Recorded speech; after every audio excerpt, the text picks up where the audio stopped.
Salve Maria. Salve Maria. Tomando seu assento aí, irmão, irmã.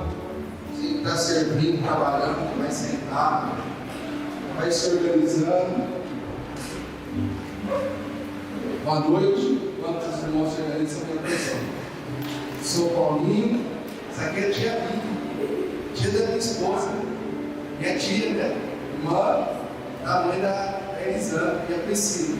Priscila é o ovelha que Deus mandou para vocês. Vocês se cuidem da Priscila, vai buscar ela se for necessário, e leva ela para o céu.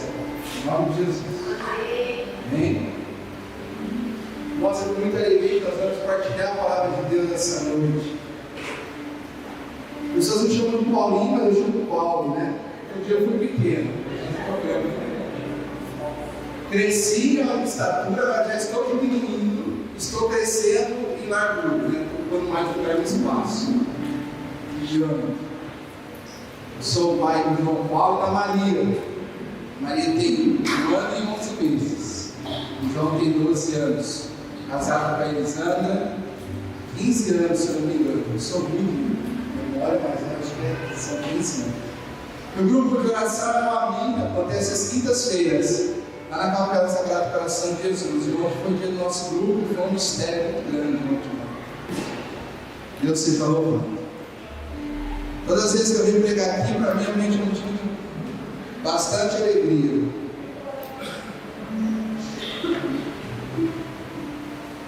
De bastante alegria.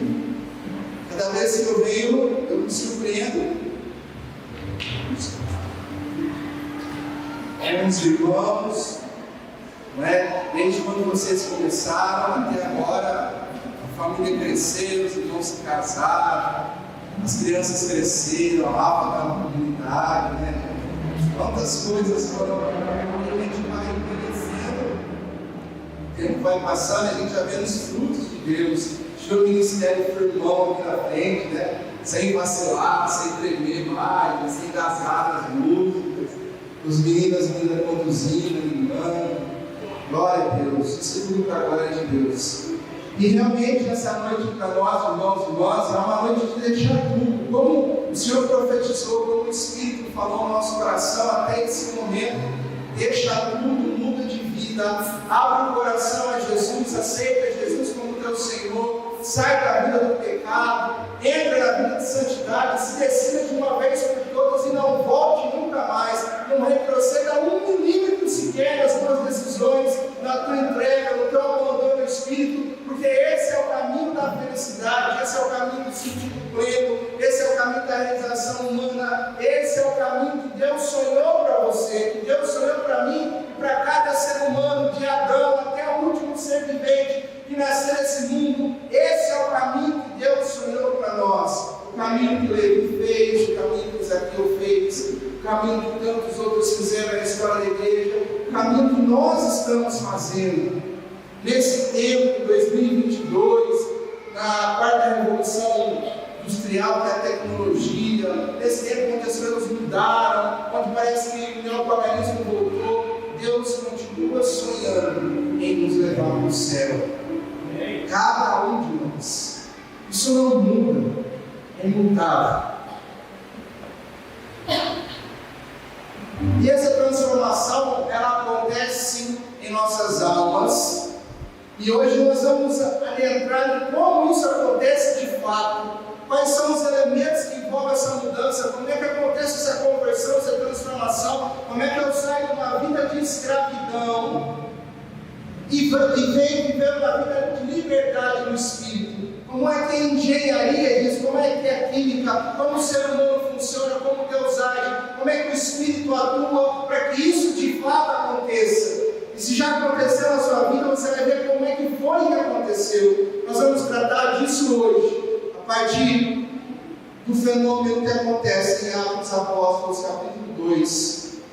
Se você tem essa Escritura aí, se você não tem, traga na próxima vigília. Se você tem, abra a sua Sagrada Escritura.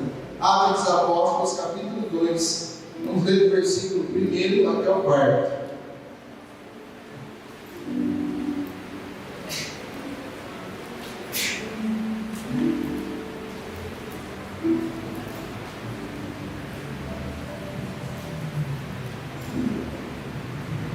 força dos dedos. O WhatsApp é nada liga, é mais difícil. No Instagram, vamos lá então. A vinda do Espírito Santo.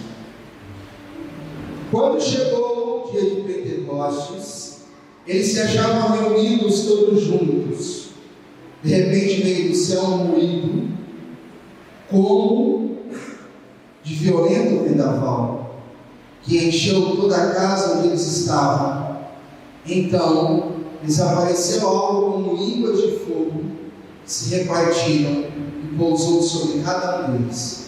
Todos ficaram repletos do Espírito Santo e se puseram a falar em outras línguas, conforme o Espírito lhes concedia que se exprimisse. Muito bem. Esse é o evento de Pentecostes. De fato, isso aconteceu em Jerusalém há mais ou menos 2000 anos. E para nós, essa noite, dá uma transformação dos discípulos de nosso Senhor Jesus Cristo.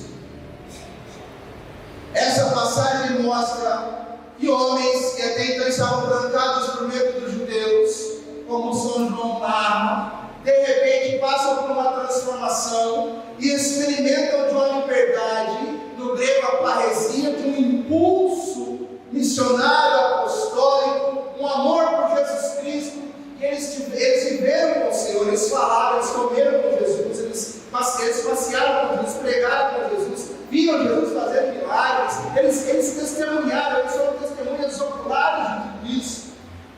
Mas estavam trancados por meio dos judeus. De repente o Espírito Santo vem sobre eles e eles passam por uma transformação. E essa transformação proporciona a eles a liberdade no Espírito, uma vida de santidade. Alguns autores católicos de teologia mística vão dizer que em Pentecostes os discípulos chegaram na 7ª morada, só naquele evento. Eles saíram, para quem conhece Santa Teresa, eles saíram do lado de fora da casa e na descida do Espírito eles foram para a 7ª morada, que é o grau mais alto que uma alma pode chegar em união com Deus, nesse evento de Pentecostes. Então vocês comecem a perceber o tamanho da liberdade que eles experimentaram a partir da vinda do Espírito Santo.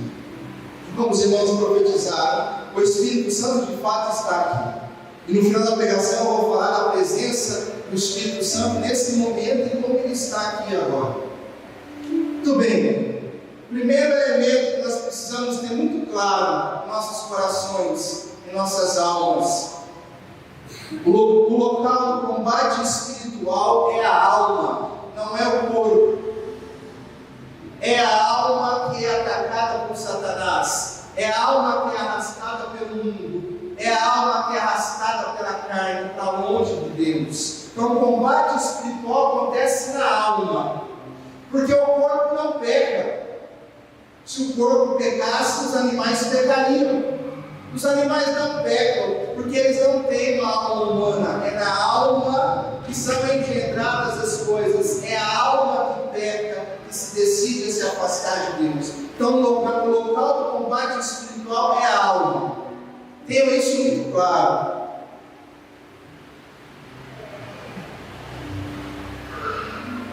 Quais são os elementos da alma? Quando a gente fala em alma, o que é que você entende? Em outras palavras, o que é a alma? O que ela é composta? A alma, ela é puro espírito, ela não é matéria. A gente não toca a alma como a gente toca aqui a matéria, o ferro. A alma é composta de três, como se fossem três repartições, né? Ou três partes, ou três coisas que existem na alma. Isso compõe a alma. A alma é composta da inteligência, a alma é composta da memória e a alma é composta da vontade. Os autores místicos, os santos, vão chamar isso de potências. Não jamais chamar de potência da alma, mas são a constituição da alma. Você tem uma alma humana. Quando Deus criou a alma humana, Ele dotou a alma de três potências, de três coisas: a inteligência, a memória e a vontade. A inteligência é essa capacidade que o ser humano tem de pegar todas as coisas e organizar. A inteligência é aquela que é capaz de compreender coisas grandes. Pessoal, fecha o seu olho. pouquinho. Imagina o mar. Imaginou? Pode abrir. O mar cabe na sua cabeça? Fisicamente? Cabe? Sim ou não? Cabe?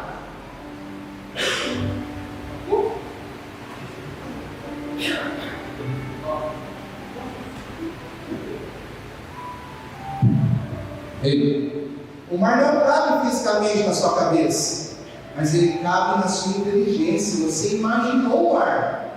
Olha o tamanho e a força, por isso que é uma potência a inteligência. Ela é capaz de colocar o mar dentro da sua cabeça, sendo que fisicamente o mar não cabe na sua cabeça.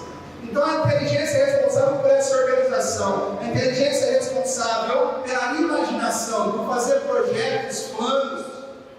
Quem faz é a inteligência. E a inteligência está na sua alma, não está no seu cérebro material, físico, na massa encefálica, na sinapse, não. Ela está na sua alma.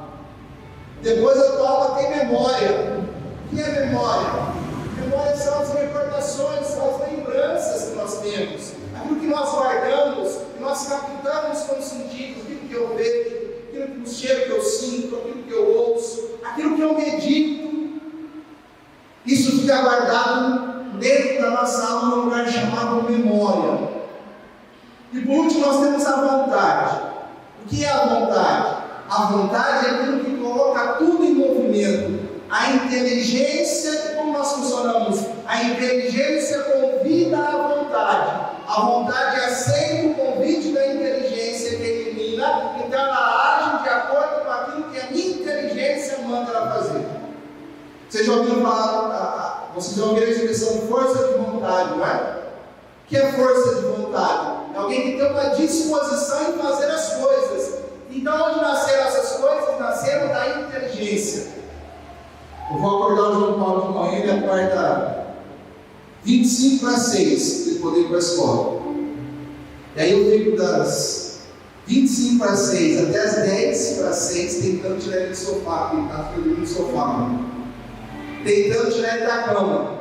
Por quê? Porque a inteligência não convida a vontade. Eu falo, acorda, a inteligência fala, dorme. Acorda, eu falo, dorme. Ele não convida a vontade. Então eu preciso começar a trabalhar a inteligência dele para que a inteligência, uma hora convide a vontade, então ele se levante e consiga ir. Já Maria Clara, se você fala assim, ela está dormindo, você fala, Maria, ela pula, dá um mortal, cai de pé. Fala, o que foi? O que está acontecendo? Ela tem uma disposição diferente, uma prontidão diferente. Então essa é a vontade que te coloca em movimento. A sua casa é assim também? É você é da primeira disposição ou da segunda? A primeira. Muito bem. Irmãos, então a gente descobriu como é a nossa alma composta. Existem duas partes da nossa alma: a inteligência e a memória, que formam uma coisa que nós chamamos de imaginário. Está na moda falar do imaginário, não é? O imaginário é formado pela inteligência e pela memória. A inteligência e a memória constroem o nosso imaginário. E o que é o imaginário? É tudo aquilo que desde quando eu nasci, eu consegui captar as primeiras coisas do mundo, a voz da minha mãe, o cheiro do quarto, a voz do meu irmão. Então isso vai tudo ficando guardado na minha memória. O som do útero está na nossa memória, as impressões, as emoções que eu passei. Então eu vou guardando tudo isso dentro da minha memória. A minha inteligência, quando vai tomar uma decisão, ela acessa a minha memória, como um computador. Não é assim? A memória RAM acessa a memória do processamento, acessa a memória que guarda as coisas, tira as coisas de lá e processa a informação. Nós funcionamos da mesma maneira. O computador funciona como a gente funciona. Então essa composição da minha inteligência, que também é capaz de imaginar, projetar as coisas, junto com a minha memória, forma aquilo que nós chamamos de imaginário.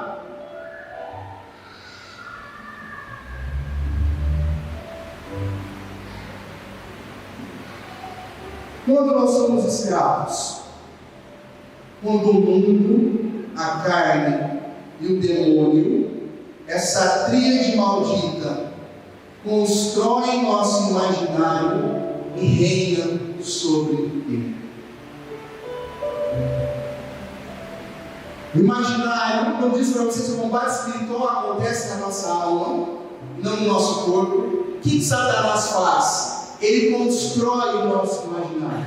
Ele começa a determinar qual é a nossa visão de mundo. O imaginário é como se fosse a tua cidade interior, a tua casa, o teu lugar, as ruas da tua casa, os prédios, os bairros, como é que ele funciona, aquilo que você acha das coisas, tudo isso está no seu imaginário. E nós passamos a ser escravos do mundo, do pecado, quando o nosso imaginário é construído pelo demônio. Pela carne e pelo mundo. Demônio, você sabe o que é?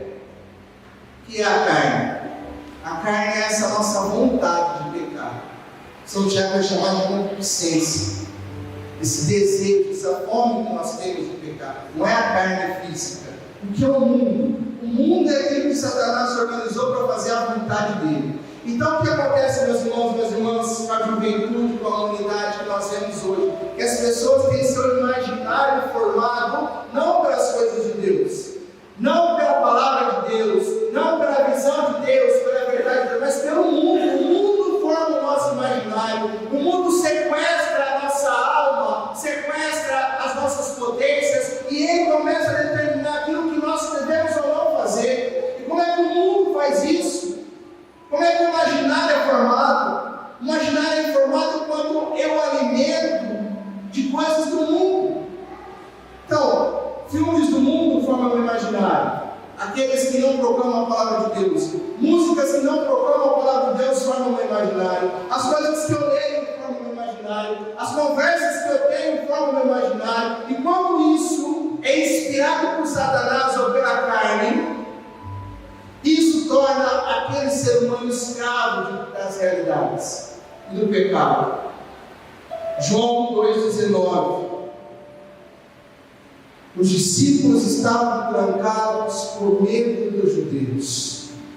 Não é que pessoas que andaram com Jesus, que viram ele entregar a vida, estavam trancados com medo dos judeus. Porque o imaginário deles estava formado dessa maneira.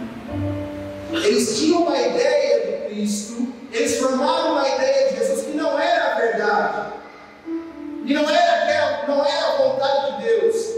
E quando Jesus morre na cruz, o sonho, aquilo que eles tinham imaginado, morre junto. Por quê? A estrutura do imaginário deles, como é que era?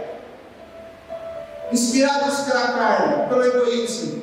Olha, Jesus, quando você assumir o seu trono, eu quero sentar do teu lado direito e eu quero sentar do teu lado esquerdo. Quando você fizer a revolução e tomar novamente o reino de Israel da mão dos romanos, eu quero ser o general do seu exército. Eu quero ter privilégio, eu quero ter uma vida confortável. A carne faz isso. E quando Jesus morre na cruz, isso para eles acabou o sonho. Então eles se trancam com medo de Deus. Não era para que, uma vez que o mestre morreu, eles também dessem a vida pelo mestre, mas eles não conseguiam, porque o imaginário deles estava formado pelo mundo, pela carne. Eles não conseguiam reagir, porque dentro deles era assim que funcionava. A visão que eles tinham do mundo era essa. Eles não conseguiam ver outra coisa.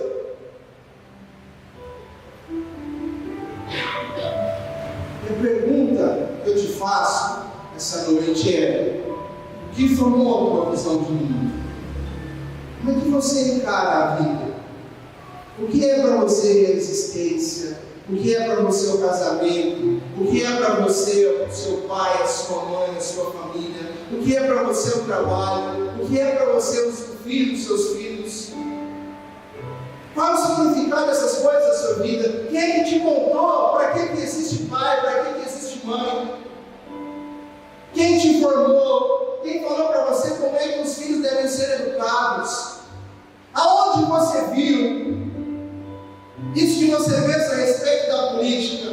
Onde foi que você viu isso que você pensa a respeito das mulheres? Onde foi que você viu isso que você pensa em relação aos homens? Quem te contou essas coisas? Quem formou o seu imaginário?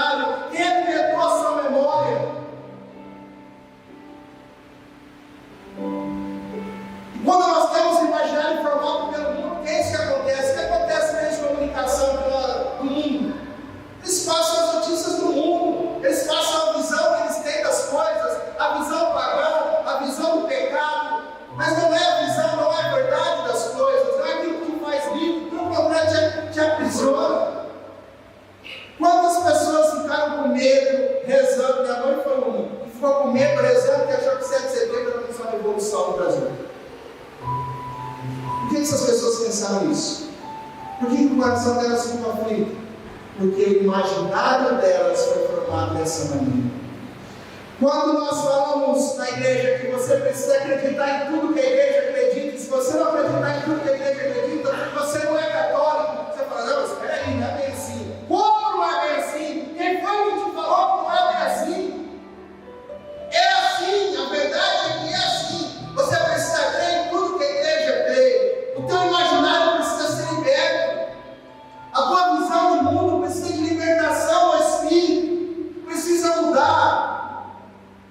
Ficou calor, né? E aí eu procurei um lugar para parar, dei a volta ali na faculdade. Tá calor, a gente aqui no hemisfério sul, novela de ponto shortinho, as meninas do mundo, né? Assim. Por que elas pensam desse jeito? Estão parando para pensar? Se o corpo é membro do espírito, por que elas pensam assim? Porque o imaginário delas está formado desse jeito. Como é que funciona? Meu corpo sente calor, pode ser. Estou aqui com suamos correndo, sua cabeça. E aí, imediatamente, eu quero me refrescar. Isso é necessário para manter a temperatura do corpo. Senão ele entra em colapso, você não pode esquentar muito. E aí, então, os meus sentidos dizem para mim, olha, você precisa tirar um pouco de pano de cima do seu corpo para poder respirar. E aí, se o meu imaginário é formado pelo mundo, eu falo, então eu vou tirar. Porque o mundo disse para eu tirar. Porque o mundo quer ver eu sem os planos. Se o meu corpo descoberto. Então, apreendi aquela realidade, interpretei segundo o mundo e enveredei pelo caminho do pecado. A inteligência convidou a minha vontade falou, não, vai dar prazer, então eu vou colocar roupa pública, aí as mulheres principalmente, uma roupa pública horrível, né? Os homens vão me olhar, eu vou ser desejada, eu vou sentir um prazer, uma satisfação passageira, mas é um prazer hormonal, físico, isso vai ser bom para mim, então eu faço isso. Por que elas agem assim? Porque o imaginário é formado segundo o mundo, a carne, entendeu?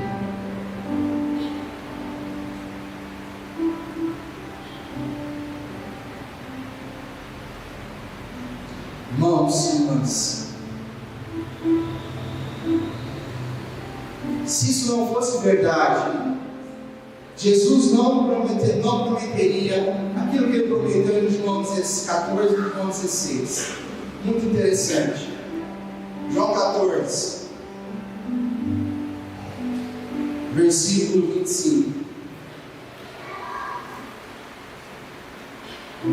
Eu vos disse essas coisas enquanto permanecia convosco. O Paráclito, o Espírito Santo do Pai, que o Pai enviará em meu nome, vos ensinará todas as coisas e vos fará recordar tudo o que eu vos disse.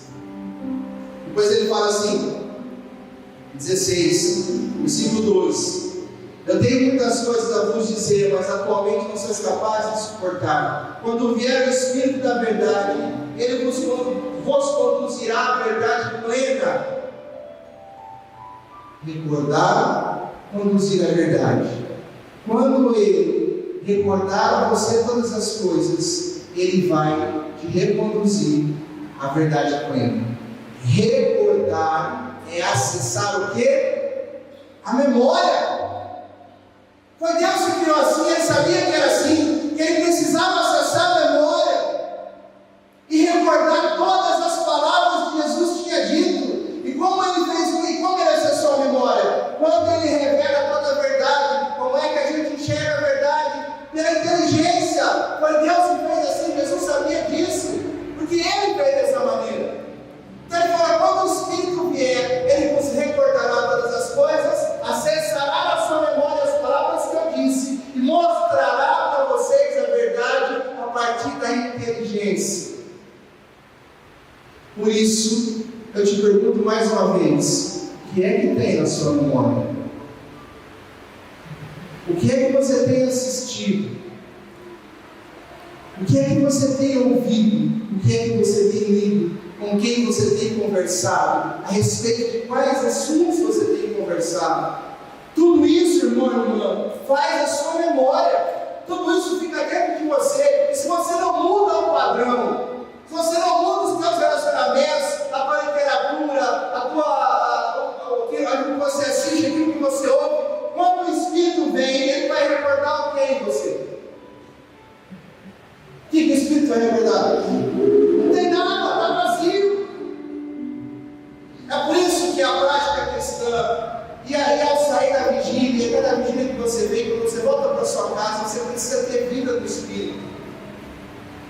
Você precisa ter vida espiritual, vida de igreja, vida de cristão. Você precisa ler coisas cristãs, vida de santo, doutrina da igreja, o catecismo da igreja, sagradas escrituras. Você precisa fazer isso. Você precisa assistir coisas que elevem a tua alma a Deus, ouvir coisas que elevem a tua alma a Deus, porque senão quando o Espírito vem, te recorda do quê?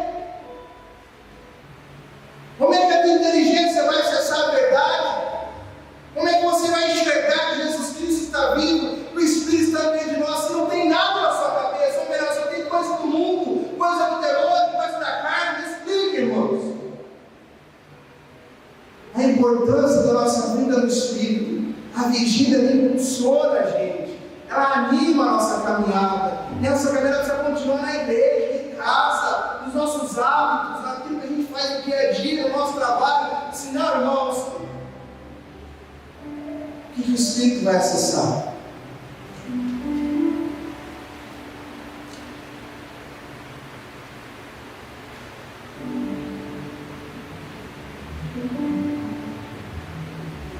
O mistério do Espírito Santo. Quando a gente lê Atos dos Apóstolos e depois toda a iconografia da igreja, ou seja, as pessoas inspiradas que pintaram quadros, ícones, imagens de Pentecostes, tem a mesma impressão que nós temos, pelo menos no imaginário da forma assim.